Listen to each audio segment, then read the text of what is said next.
my distinct pleasure to present my dear friend and mentor, Mr. Shrage.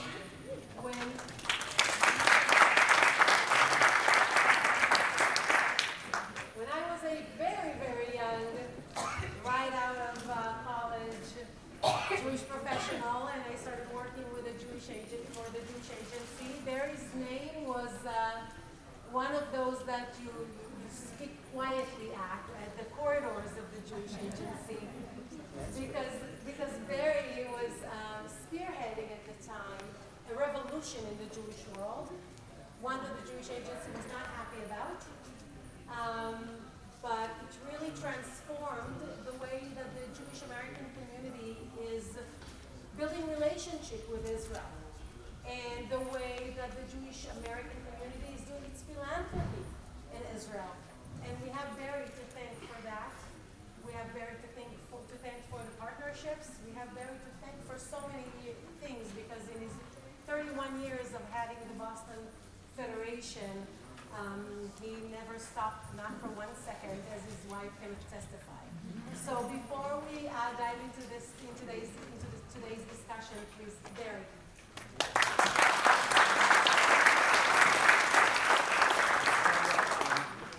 Thank you, Barry.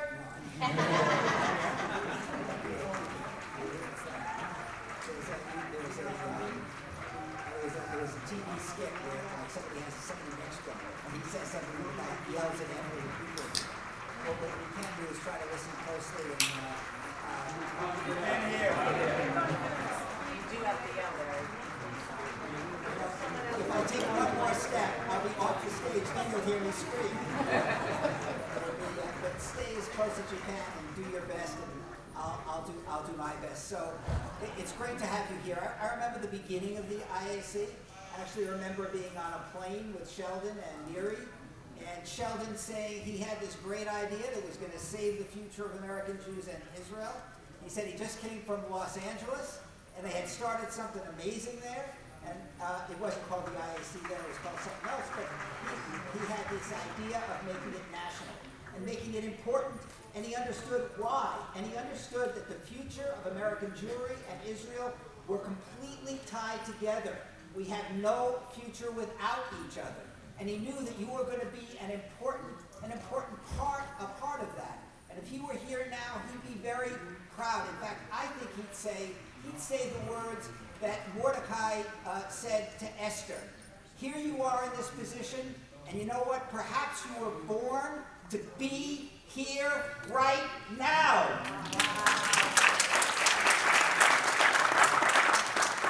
Now is the tipping point moment.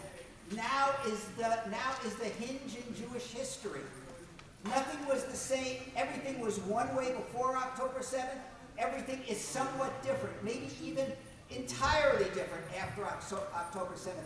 Our consciousness changed. Our vulnerability changed.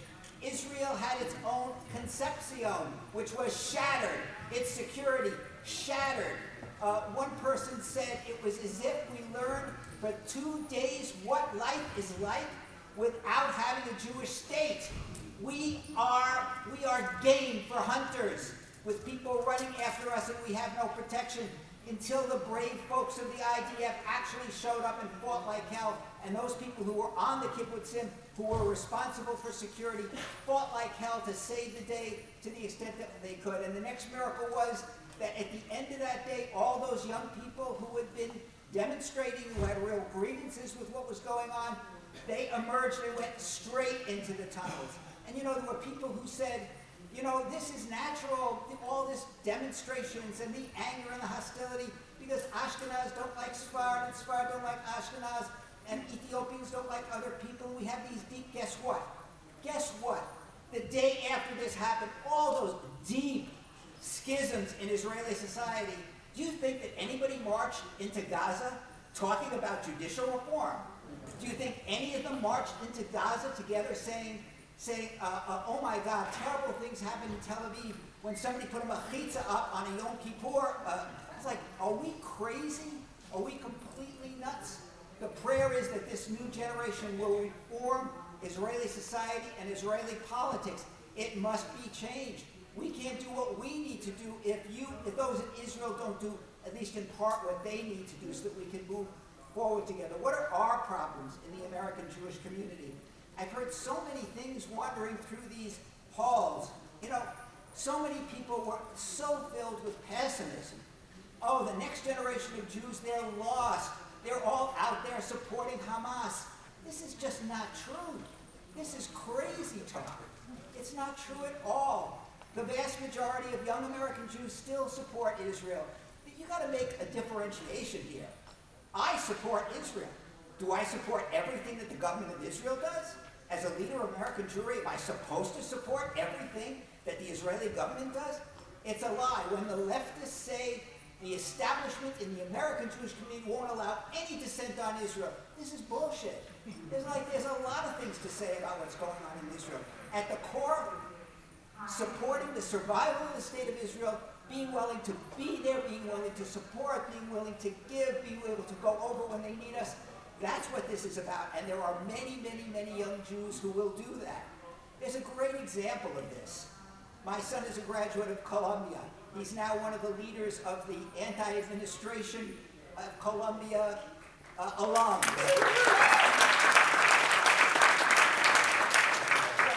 More when all of the anti-Israel demonstrations were taking place, and people were saying they were afraid to walk out because they're going to be yelled at. Like I wanted to say to them, excuse me, you know, I'm sure you're worried about people yelling at you, but there are people right now in the tunnels of Gaza that are worried about something a little more dangerous than people yelling at you. But somebody got the message. There was a small group of Jewish students who issued their own statement, and they said to those people who were saying, being Jewish doesn't mean being a Zionist. Being Jewish doesn't mean loving Israel. And he said, guess what? Don't tell us who we are. We will speak for ourselves. Being Jewish involves loving Israel. Being Jewish involves, by the way, the dirty word, it involves being a Zionist. We call ourselves Zionists. And people said, oh my God. One of them, by the way, happened to be the son of my successor at CJP. Lishi Baker, an amazing young man, he wrote it, but for a whole group of Jews. And guess what? And everybody expected, oh, they're going to be canceled, they're going to be doxxed, they're going to be... Guess what? The next day, 700 people joined them. It's like, who's willing to stand up? How afraid should we be?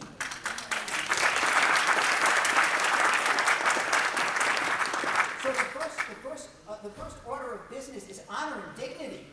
Are we supposed to get on our knees? Israelis didn't get on their knees.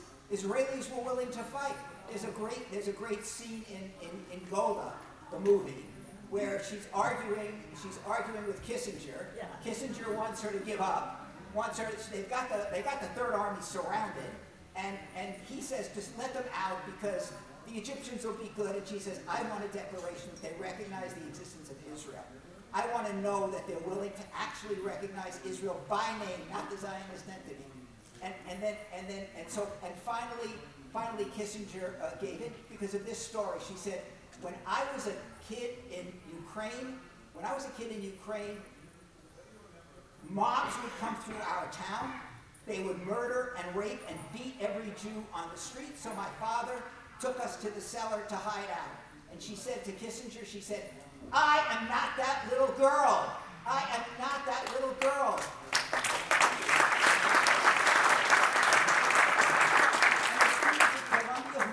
Stood up, we're willing to say, I am not that child. We are willing to stand up for who we are. We're not going to get everybody.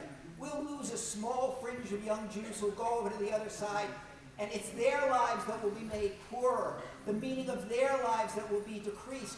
Meanwhile, you can already see the data is in. There's a surge of young Jews coming closer to the Jewish community, coming closer to Israel. So you want to know what to do as follow-up? We got to make the most of that. I wouldn't waste a whole lot of time arguing with Jewish Voices for Peace. I wouldn't waste any time talking to them. Any kid who wants to talk, I'll talk to them. But those organizations are outside the realm. We need to stand up for who we are. We need to be clear about who we are. In my view, Hillels have a lot of good things that they can do. Any Hillel that's not prepared to put a sign on their door that says, we are a Zionist organization, don't give them any money.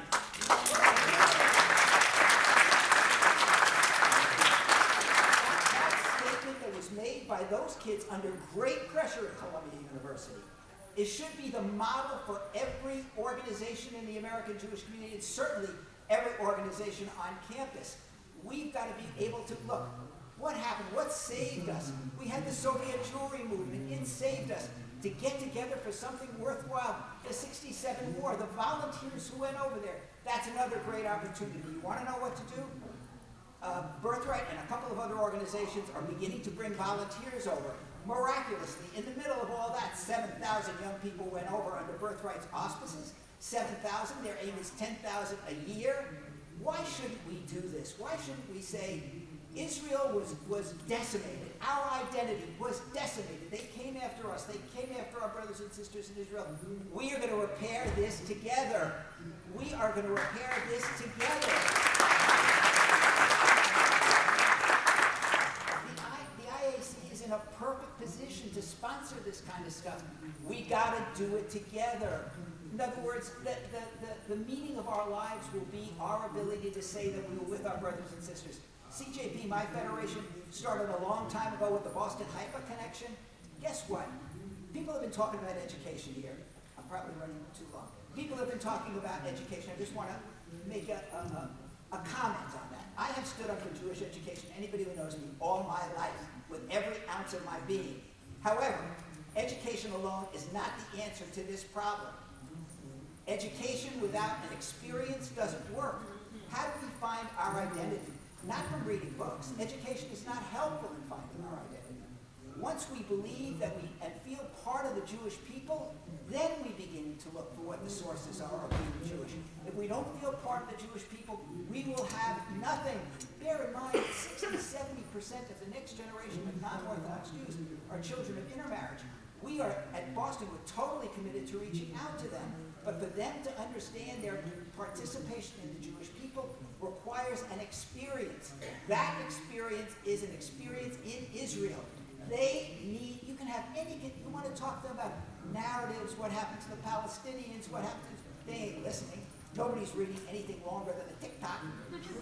But on the other hand, if they sit face to face with an Israeli who ran into those tunnels the day after this started and ask them about why they support who they support, why some of them might support Netanyahu or others or anybody, they will be able to say, you know what, there's a difference between us and you. When you were a kid, when you went off to school, mom gave you a kiss on the kepi and a peanut butter and jelly sandwich. My mother gave me a cell phone so that I could call her and tell her that I wasn't dead because there were buses blowing up all over Jerusalem. That's going to create a different kind of mentality. But that mentality breaks down if we have empathy for each other. We must have empathy. We must meet each other. That's what the IAC is about. That's what Birthright's about. That's what this volunteer service thing is going to about.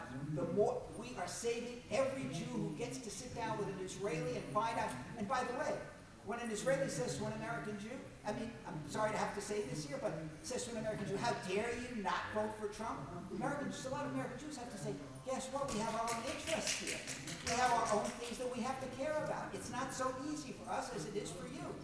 There's lots of things to say. In my view, the most important thing that we ought to be doing is talking to Democrats, because they might very well get into the White House. And the goal there has got to be to help them understand how Democratic policy in supporting Iran has put us in this terrible position to begin with.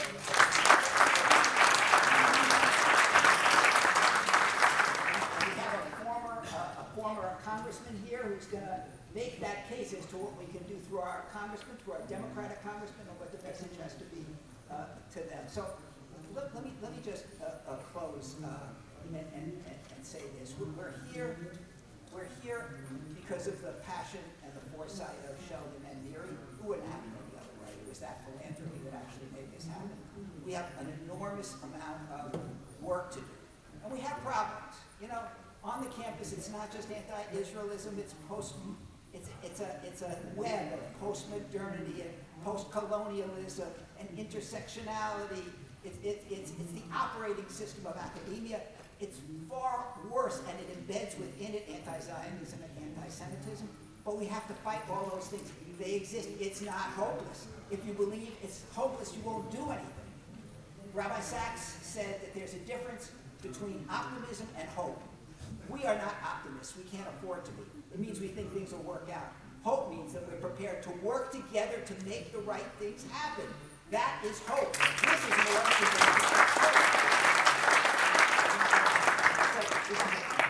No, but I want to say something. So fast. So there's a midrash that I love. So Moshe is at the burning bush, and God says to him, "You're going to go and talk to Pharaoh." And Moshe says, "God, excuse me, I like you're a little crazy here. I'm going to go like I'm going to." The Jews won't listen to me. They want to know who you are. I'm going to say the God of Abraham, Isaac, and Jacob. They're not going to know what's your name. He says, So Rabbi Sachs has a comment on that. I will be what I will be. Sachs says, God is saying to Moshe, I will be what I will be. Hamas will be what Hamas will be. The world being against us will be what they will be. But you, Moshe, you will determine the outcome. I will be what I will be. You will determine the outcome. The world will be what the world will be, but you will determine the outcome. It's on you.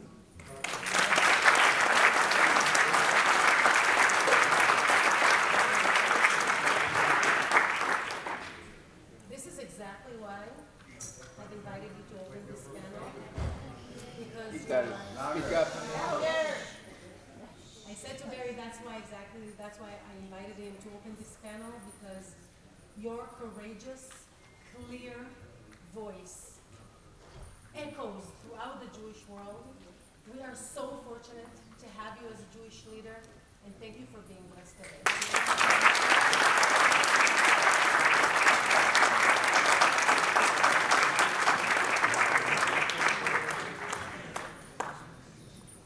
And after this perfect opening, let's try and measure up to it. I would love to join you on stage.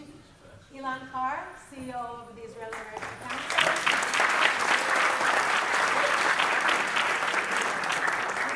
Mr. Daroff, CEO of the Conference of Presidents of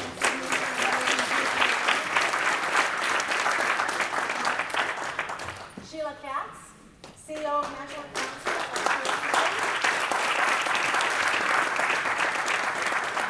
Deutch, AGC Chief Executive Officer.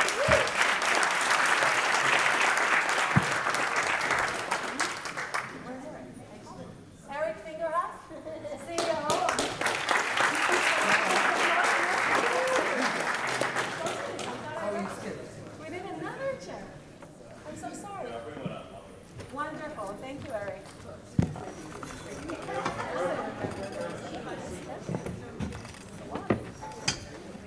This is like the NBA Celtics. I feel like I can breathe.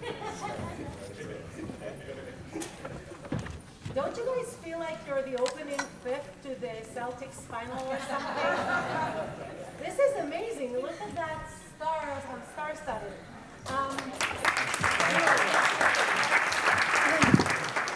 Thank you all so much for being here today with us. This is kind of the tail end of the IAC Summit. We've started Thursday. Some of us started Wednesday, but most of us started Thursday. This is the third day of the summit. The closing plenary is coming up, and this is the perfect time to have a discussion with Jewish leaders, with the leading Jewish leaders of American Jewish community. And I want to dive right into it because really I want to give you the floor. The title of the panel says it all. Where do we go from here? Leaders talking. We've spent the last 3 days talking about October 7 and its aftermath. And we spent those days talking about anti-Semitism. We spent those days talking about Jewish innovation and the young generation and all the amazing things that also revealed themselves this year. And it feels like there's a lot, right? We're all overwhelmed as people, but also as leaders. But as leaders, we are called to act and to lead. יותר חזק. Woo! So my question to you is, and please let's have just a flowing conversation. I would like to talk as little as possible. What could we have done better? What should we have done differently? What could we do better going forward? What should change dramatically in the way we lead, in the way we communicate, in the way we act? in the way we manage, in the way we connect with Israel. So what should we have done differently and what we should do differently going forward? I do want it to be a forward-looking conversation and an optimistic one, if we can do that. However, I do think that an important part of that conversation is also learning from what brought us to this today's situation, where some campuses are unhospitable to Jewish students. Zionism is a slur. We have such schism within the Jewish American community, definitely 2 months before the elections, and Barry touched upon that briefly. So please, the floor is all yours. Who would like to start? Me?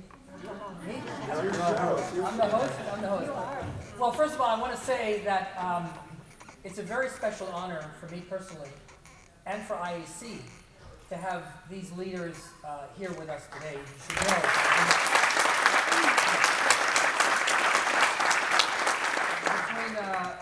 Between the umbrella of the Jewish World, the Conference of Presidents, and the National Council of Jewish Women, and AJC, and then of course JFNA, all the federations of the United States and Canada.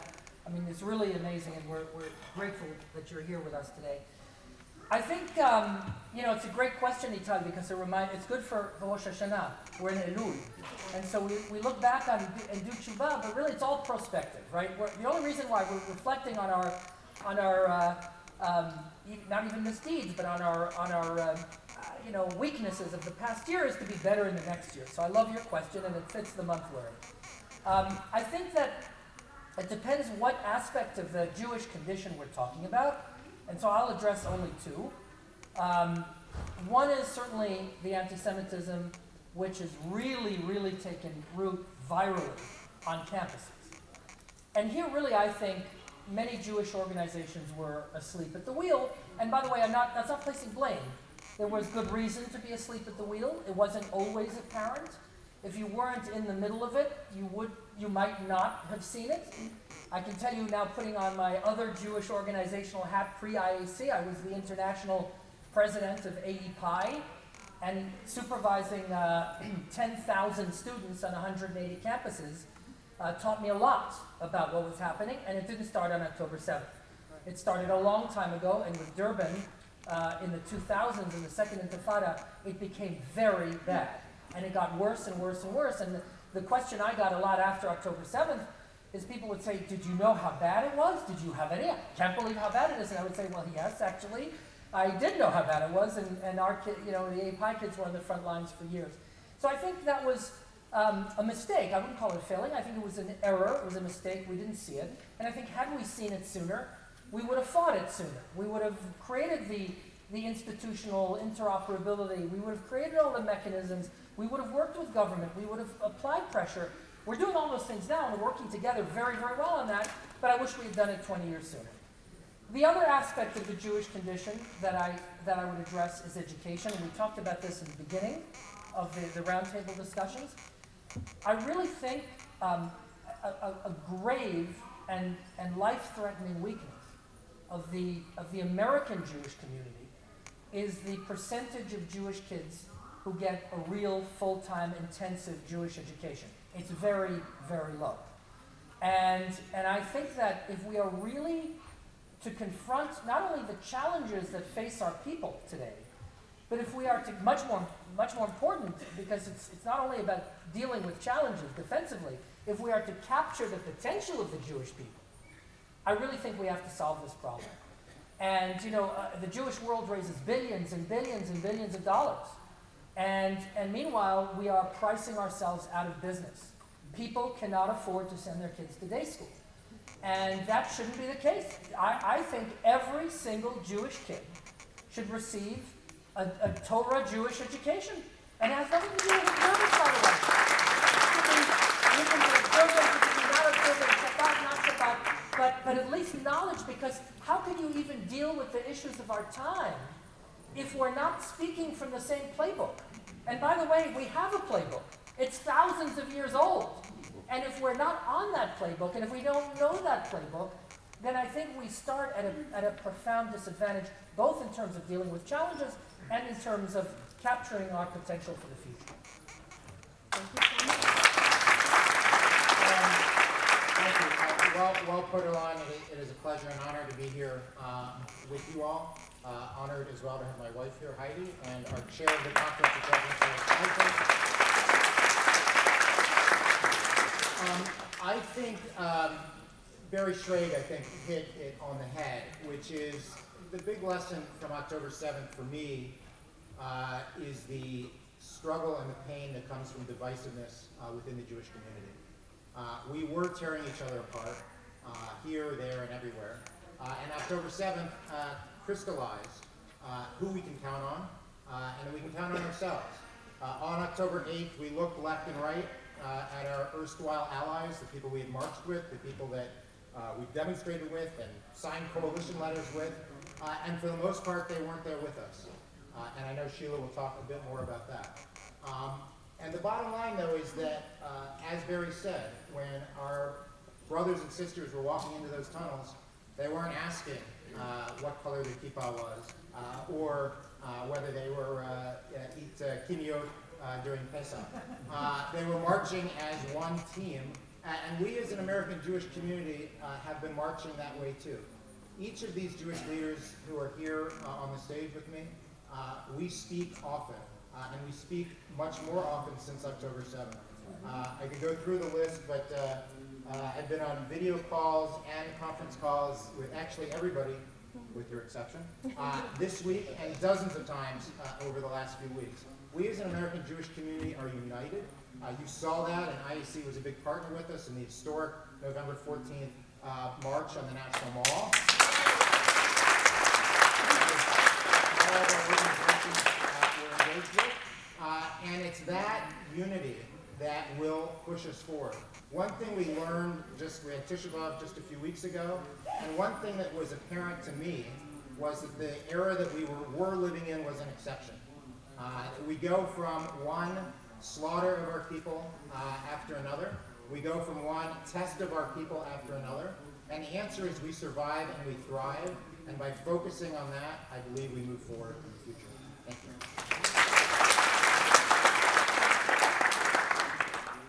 Good to be with everyone. Shabbat Shalom. I'll just share to start. She's a former teacher. I know. No, I'll speak louder. I like speaking calm because when you're a teacher, a former teacher, you speak calm and everyone listens. But I'm going to try to speak louder for you. I'm going to speak louder for you. Stand up. Can you hear me?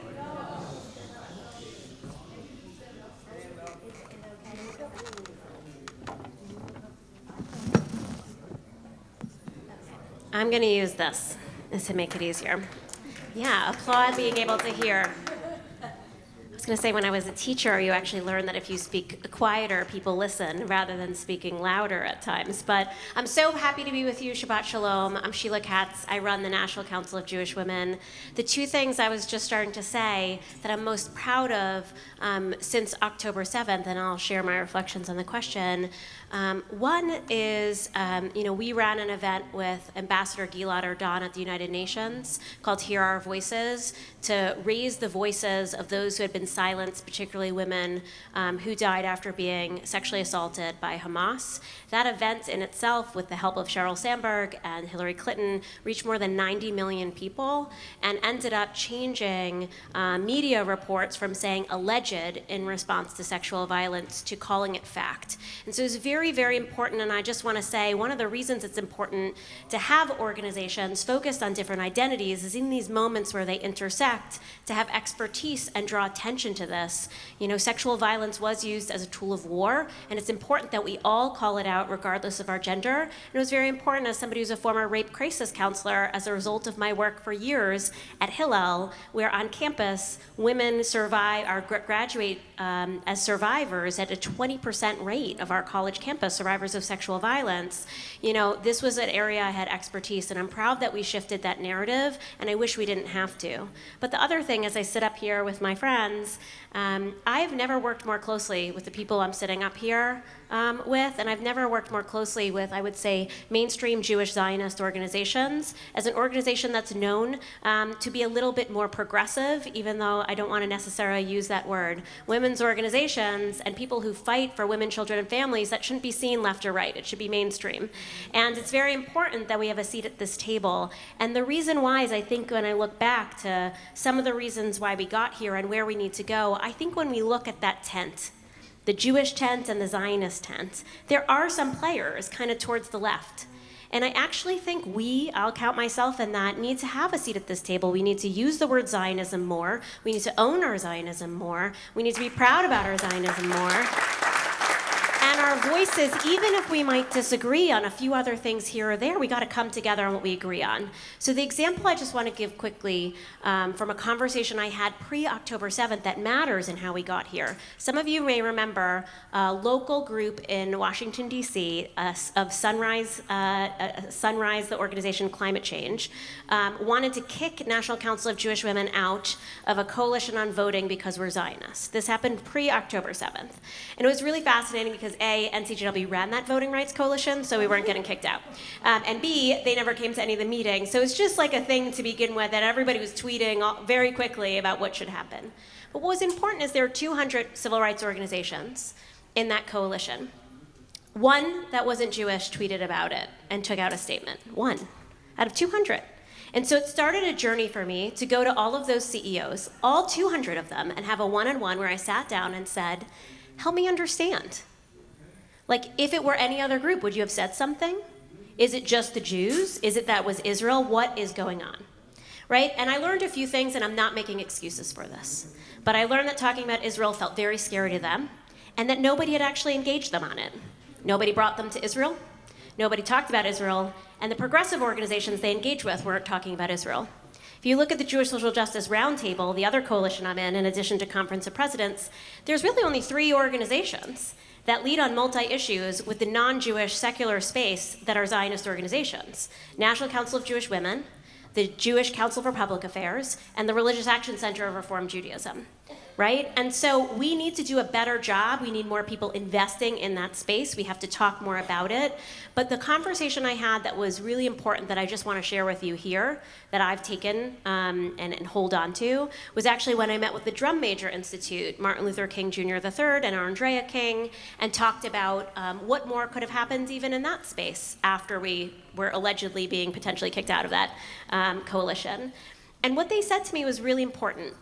He said, and for anyone who knows Martin Luther King Jr. III, he looks just like his father, right? And he said to me, so Sheila, I want to make sure that you know that when I'm in some of these coalition spaces and civil rights spaces, I experience racism.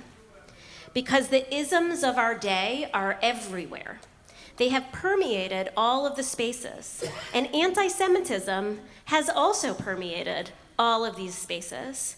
And so instead of going into the space assuming it's not there, which I wish one day we get to do, we have to actually go into these spaces assuming it's there so that we can address it. And instead of it seeming like, for me, I'm feeling like a distraction, right? I want to get to my work on reproductive rights, so this is hard to have to do this. We actually have to see it as a mandate as part of our work to combat anti-Semitism. And so I will own, on the left in particular, we haven't actually, as much as we could, been a part of the groups combating anti-Semitism, being proud to be Zionists, etc. But one of the tragedies and opportunities that come with that tragedy from October 7th is after October 7th, the world changed for Jews everywhere. And now we have an opportunity to own our Jewishness, not from that place of pain, but from the place of love, to celebrate our Jewishness and to be proud everywhere we go. And I do think in the spaces that a lot of people criticize, the feminist spaces, and we could talk about that if you want, we need more people in those spaces proudly being Jewish and proudly being Zionist. And I'll just clarify here in case it's helpful, every single national feminist organization that's a mainstream player in this country has now taken out a statement on the sexual violence perpetrated by Hamas since October 7th. We've worked very hard to make that happen. And we often only hear when they don't, so I just want to make sure you know Planned Parenthood, Reproductive Freedom for All, National Organization of Women, RAINN, the Sexual Violence Organization, you name it, Me Too, they have all taken out statements, and it's very important that we celebrate those things when we happen and invite people to continue coming down that path to make sure those spaces are safe for the Jewish people as well. I'm happy to get them to anybody who wants, if you haven't heard about it. I'll leave a lot of time at the end for questions, I promise. I just want to make sure we get to everyone. Please. Thanks.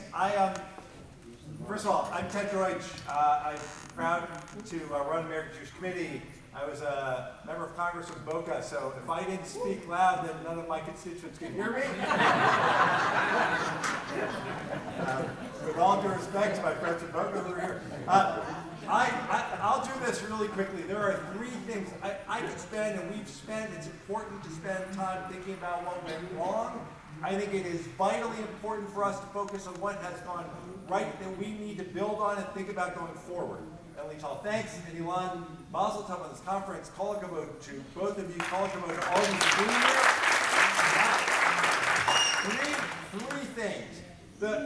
Three things. First is best summed up by a comment of a woman who was at an AJC event on Long Island. She recounted to us how before October 7th, she was involved in a million organizations. She read to kids. She packed food for the hungry. She worked at a reproductive rights facility. She was involved in the local schools. She was doing everything. She said, since October 7th, I am all Jewish all the time. That message we need to got.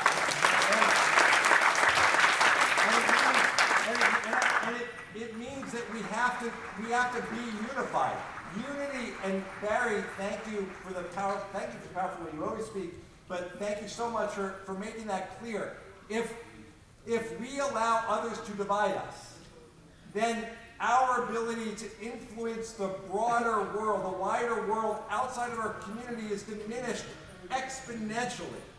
And so I say this proudly now, running a nonpartisan organization, that there are proud Jews who will vote for Kamala Harris. There are proud Jews who will vote for Donald Trump.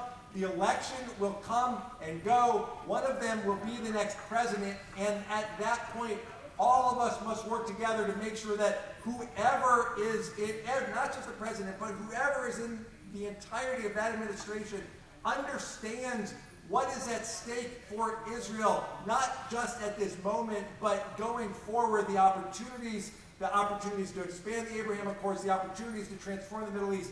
We have to work in a unified way to do that. Number one. Number two, we have to be proud. And again, my colleagues have talked about that. I go to a lot of college campuses. I spoke to a group of students 2 weeks ago. And what they wanted me to understand, and what I know, those of you who have kids, there's no doubt your kids fall into this category. And if you don't, they would want you to understand that, yes, they are concerned. We're all concerned about what's happening on campus, and we have to be vigilant. And we were asleep at the wheel, and we would swoop onto campus when there was a BDS vote, and then it would end, and too many of us would just go back to doing whatever we were doing before. We've got to be in it for the long haul. But these kids, they are standing up every single day, proudly being who they are, standing up, leading their friends, making sure everyone understands that they are Jewish, that they are proud, that they love Israel, and that they want everyone to know it. That's the model that we need to adopt. And third, we need to lean in outside of our community. We need to lean in on college campuses with university presidents, making sure that when they do the right thing, as some of them do, that when they stand up, when they revise the codes of student conduct, when they actually enforce them, when they make sure that people who violate the codes face repercussions and those who violate the law get arrested and prosecuted, when they do the right thing, they should be upheld. And then we need to push them, lean in for them to do more, and lean into the Greek system, not outside of the Jewish community, API and the others working with the broader community. Our friends across the country, most of them simply need to hear from us. We need to focus on the broad allies that we have and can build and can deepen. And if we do those three things, I am so ever hopeful about the Jewish future and the future of Israel.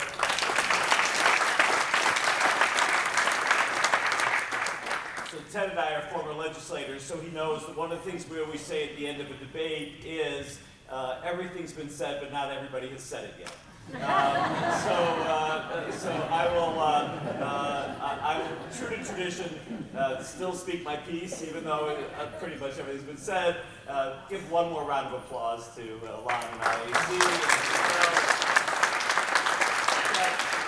You can't have too much of that. Maybe I'll take a slightly different approach to the first part of the question. And that is that while it's appropriate for us to ask what more we could have been doing, I also think it is important to understand that we are where we are because of a lot of what we were doing already.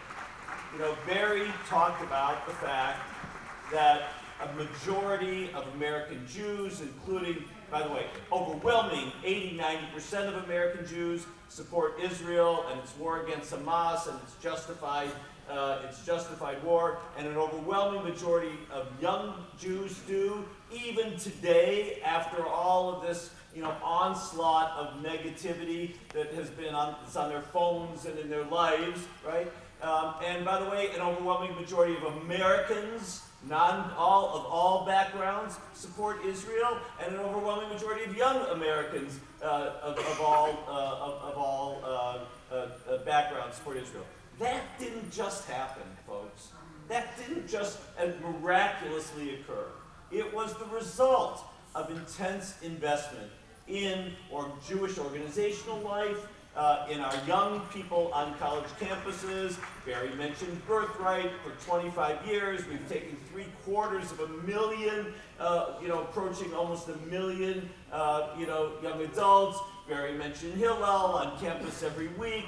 Maybe you can find someplace somewhere. I know I'm biased. I used to be the head of Hillel, but you can find someplace somewhere where a student or a professional doesn't say the right thing about Israel and Zionism if you try, and it will get global attention. But what you won't see is every Shabbos, every week, every Sunday, every Yom HaTzmaut,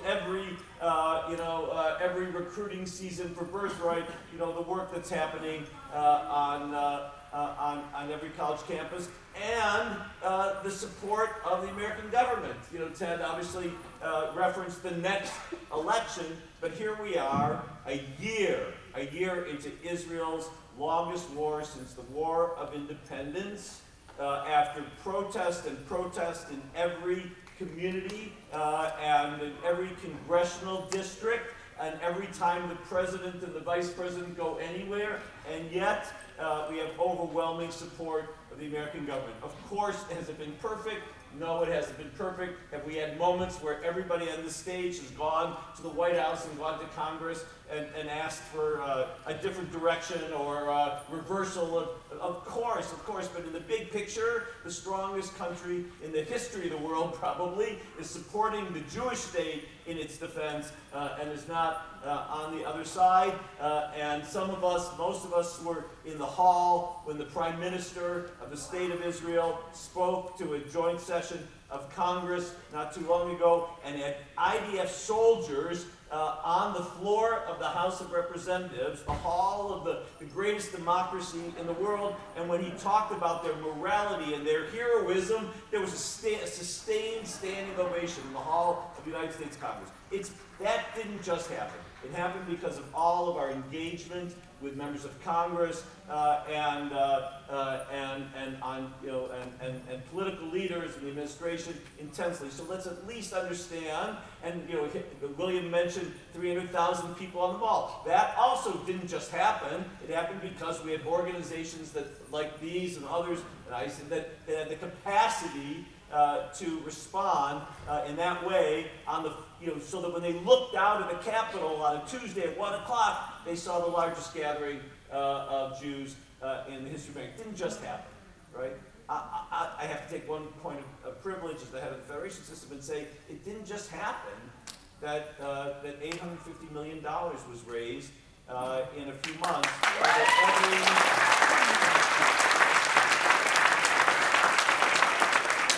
Applause for my colleagues, and that really there's not an organization in Israel that didn't receive the necessary support at a time when municipal governments had collapsed and the national government, if they was focused on defense, and all sorts of other things were going on. People were either evacuated from their homes or were fighting, were deployed, and there was a need for humanitarian infrastructure, and our community provided that response. So let's at least remember and acknowledge that the work that had been going on for all these years is what, by the way, Barry mentioned the Boston-Haifa partnership. That had been going on for 25 years. I happened to be in Israel on October 7th. And so 2 days later, there was some event that was going to be that Monday, so I figured I'd go for Simchas Torah, and so I happened to be there. 2 days later, I was in the hospital in Ashkelon where they were still being bombed. The electricity was out while we were there. They were still receiving casualties. My colleagues in the Baltimore Federation, who had a partnership with Ashkelon, had already sent money because they knew the people. They had the account numbers. They had relationships. They said, "What do you need?" And it was already they were already getting up. That's the result of the investment that we made. Okay. And every one of these organizations could tell a similar story of why the infrastructure of Jewish life actually did respond. In fact, were we taken by surprise? Of course we were taken by surprise on anti-Semitism. Just the IDF is one of the greatest fighting forces in the world. They were taken by surprise. The Mossad, one of the greatest, we just saw, they demonstrated again their skill this last week. They were taken by surprise. So yes, were we taken by surprise? So going forward, two very quick things I want to say.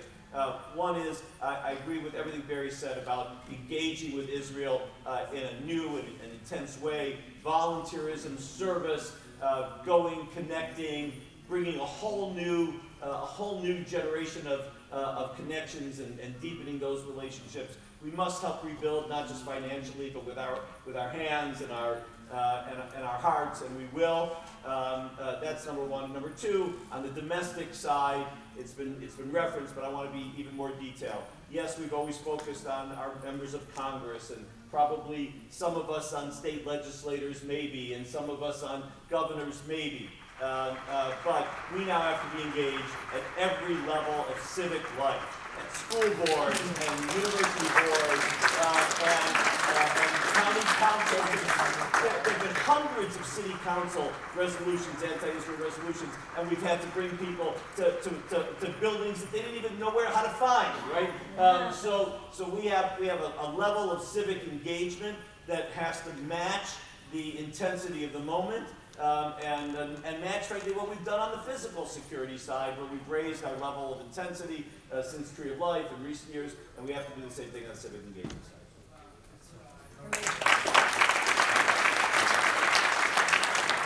I have one quick follow-up questions, and then we're going to open it up, because I know many questions in the audience. Oh, just 1 second. No, we're not there yet. No, it's fine, but you'll be the first one when I open it up for questions. I promise you.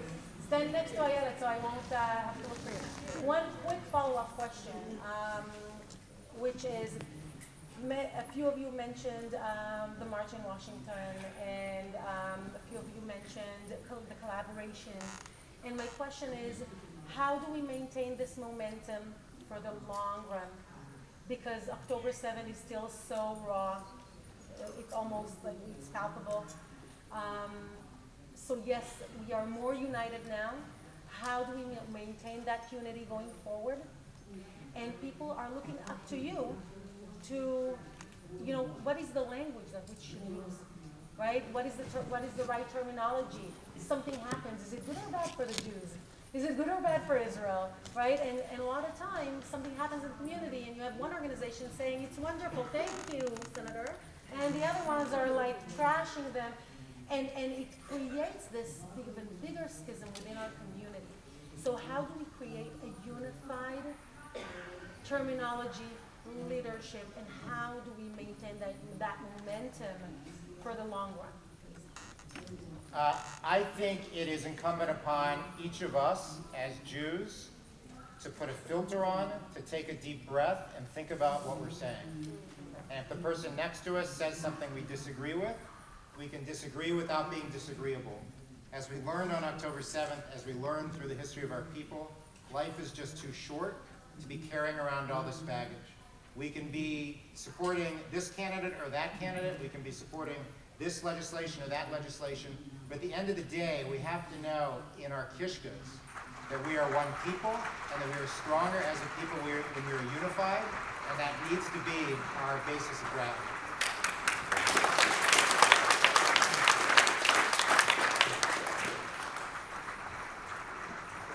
So I'll just say, I agree with what William said. Remember, there's a difference between unity and unanimity. We're never going to be unanimous. There's going to be disagreements. I agree with William. We have to think about how we express those disagreements. But we are unified, and we are going to stay unified.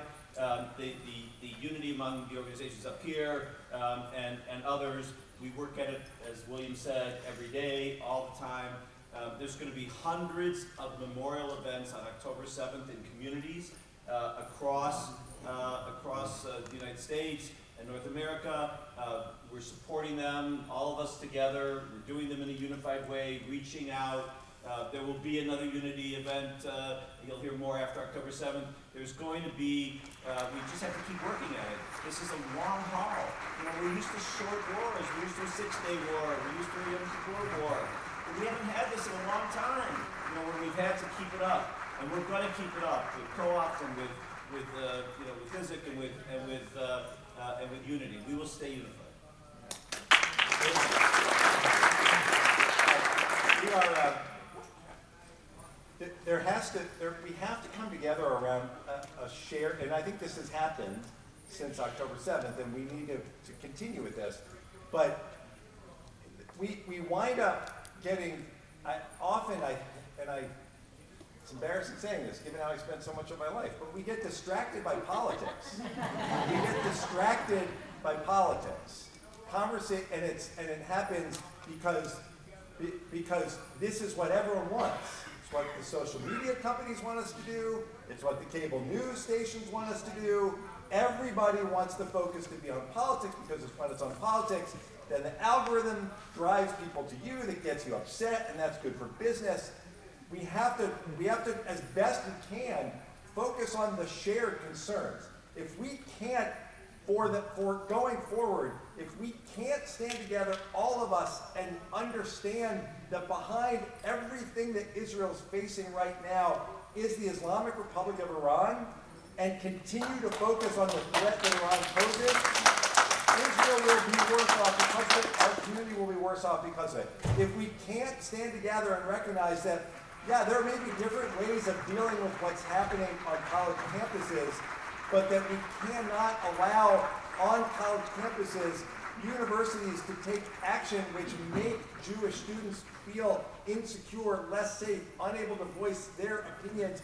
If campuses become places where Jews aren't welcome, then the future of not just our community, the future of liberal democracy is at risk. We've got to stand together, regardless of different ways that we may approach it. We have to just keep the focus on the challenges of Iran, the challenges of college campus, and the fact that Israel, yes, is at war, but everyone needs, especially in this room, needs to continue to stand together and remind the world of everything that Israel brings to it, not just to the region, but to the world as a model of democracy and as a powerful economy and as a country that is transforming not just the region, but can transform the entire world. Standing together around some basic messages is what's going to help to keep us unified. Thank you. Yes to what everyone said as far as unification here. I was once at a rally and I saw a sign, and I think it's my favorite rally sign of all time, and it said, "Tweet as you want to be tweeted." And I think about this because in the age of social media, sometimes we lose our unity there. And what I have been proud of since the 7th is organizations that sometime would actually not be nice to each other on the internet, I have stopped doing that. We're better than that. And so I think we have an opportunity to lift each other up. I think we have an opportunity to think about what stays in the family, so to speak, right? And how we call people in when we pick up the phone versus when we call out. And when you're in relationship with people, the act of saying you're frustrated looks different. It doesn't always look like a tweet, right? It sometimes looks like a phone conversation. And so it doesn't mean we're not going to have disagreements. We are. We have disagreements all the time. But what we're trying to fight towards and work towards is bigger than that.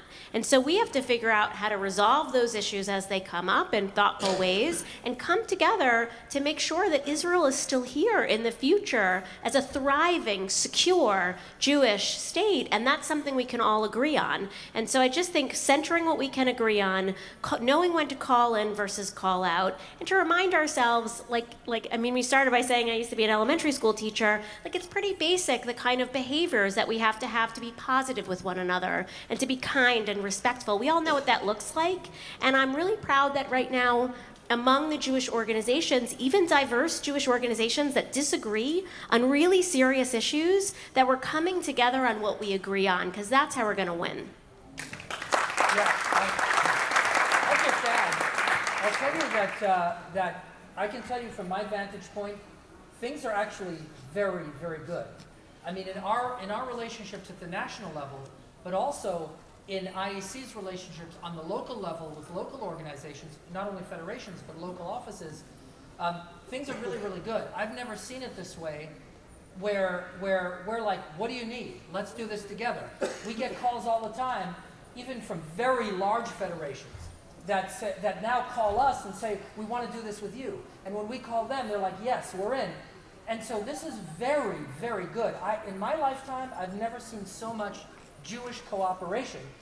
And what I want to say to all of you is that think of how many people up here, how many of us up here have stressed the importance of unity. Unity is a strategic asset for the Jewish people. It is deeply important. How do you have unity when you don't agree on many things, as we don't, always, right? Jews, you said very gently that we don't have uniformity, understatement of the year. But how do you do that? And you do that because if you follow the rule of Ahavat Yisrael, of loving your fellow Jew, unity is the absolute necessary conclusion to that. Because if you love somebody, you have to do what Sheila so beautifully said, focus on what you have in common. Because if you focus on it, any two people have differences. And if you focus on the differences, my wife is in the room, thank you Dalia for being here, and I gotta tell you, if we focused on our differences, we also have differences. How good would our marriage be if we focused on our differences? She's always right. That's true. Oh, you know her? And if we focused on our differences, or if we obsess over each other's flaws, again, we all have them, then the relationship dies. But if we celebrate each other's virtues, and if we focus on the oceans of common ground we have, then the relationship only blooms and gets stronger. And when you talk about the Jewish people, my God, how important are the differences? How can they even be noticed in comparison with our history, our texts, where we've been, what we've done, the thousands of years of miracles? What possible difference could amount to even a speck next to that? And so you've got to be crazy to focus. Any Jew who wants to focus on differences has to be crazy not to see that those differences are drowned out by our family and our familial relationship and our history. That has to be taught. That's a choice. That doesn't just happen to you. That is a choice that people need to make. It needs to be taught to our kids, hence back to education. It needs to be taught, it needs to be inculcated into our communities, into our kids, that this is what it means to be a Jew. Community, family, brotherhood, that is the base, and when that DNA is healthy, everything works. And that's a choice we all have to make. I feel like you're reminding us of our Jewish DNA, right? It's like the year is 65 AD, and anyway, I promise. Yes, but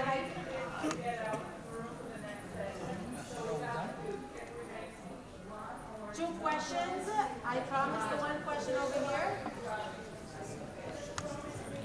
Yes. Come on down front. Come on down front. One thing, that our issues and as tragedy began because of a lack of unity. I hear the word unity. We'll repeat. We'll repeat it back. I hear the word unity Do you wanna use the over and over again. I want to ask you, how do we teach it? In my opinion, as an educator, I would like to create critical thinking that unites people, different diversity of people. We are Jews, very blessed with so many different opinions, part of our tradition. There was one workshop here that dealt with 2 different opinions and how do you teach people who love the country in a different way? How do we do it? Okay, the question is, can I repeat the Anti-Semitism. The question is, how do we teach unity? How do we teach unity and critical thinking? And we are in a place where we are so divided. We know how to fight anti-Semitism, So but we just don't have skills. let's take 2 questions in a row and then the audience will. You seem to be like a young man. Young man, what? Yes. I'll keep my question short. Hi, my name is Luis Sapir. I'm a student at the University of Florida. I'm a part of Ted Deutch's AGC's Campus Global Board. In addition to that, just a leader on campus. We luckily at the University of Florida are very fortunate to have an administration that's very pro-Israel and protects Jewish students under the leadership of Ben Sass and the whole UF administration.